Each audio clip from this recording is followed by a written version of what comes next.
তৌহিদি জনতাকে সামনে নিয়ে আগামী দিনে একটি ইসলামী বিপ্লব, ইসলামী রাষ্ট্র সংগঠিত করার জন্য একটি সংগঠন বাংলাদেশ জামাত ইসলামী সদরঘাট থানা কর্তৃক আয়োজিত আজকের এই ঈদ পুনর্মিলনী ও কেন্দ্রঘোষিত পক্ষকালব্যাপী গণসংযোগের এই প্রোগ্রামের সম্মানিত সভাপতি সদরঘাট থানা জামাত ইসলামীর আমির আমাদের প্রিয় ভাই জনাব বিশিষ্ট শিক্ষাবিদ জনাব আব্দুল গফুর ভাই, সম্মানিত চট্টগ্রাম 11 নির্বাচনী এলাকায় জামাত ইসলামের ক্যান্ডিডেট আমাদের প্রিয় ভাই বিশিষ্ট শিক্ষাবিদ সাবেক সফল কাউন্সিলর জনাব শফিউল আলম ভাই, মঞ্চে উপস্থিত আমাদের সম্মানিত 2টা কাউন্সিলর প্রার্থী মনসুর ভাই একটা ওয়ার্ডে আর শাহিন ভাই আরেকটা ওয়ার্ডে, তাই না? 30 শাহিন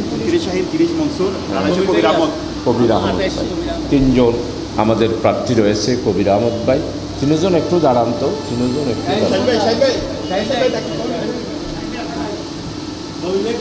ওই মাইকের আওয়াজ শোনা যাচ্ছে না?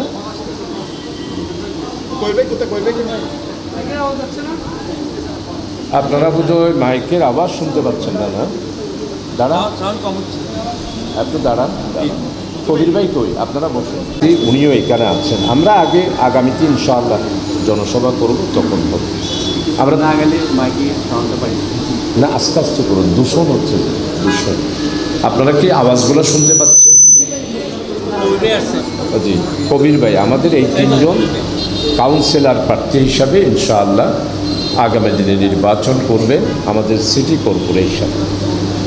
সম্মানিত আজকের আমার প্রিয় নেতৃবৃন্দ, বাংলাদেশ জামাত ইসলামীর ওয়ার্ডের এমারত আছে 3টাতে, আমাদের কর্মপরিষদ সদস্যবৃন্দ, শোরা সদস্যবৃন্দ, সেক্রেটারি সাহেব আমাদের অত্যন্ত প্রবীণ নায়েব আমির আমাদের জনাব ডাক্তার আব্দুল মতিন ভাই, আমারও সিনিয়র মৌলানা শামসুদ্দিন সাহেবদের হাতে গড়া, আমরা ওনাদের হাতে গড়ে উঠেছি।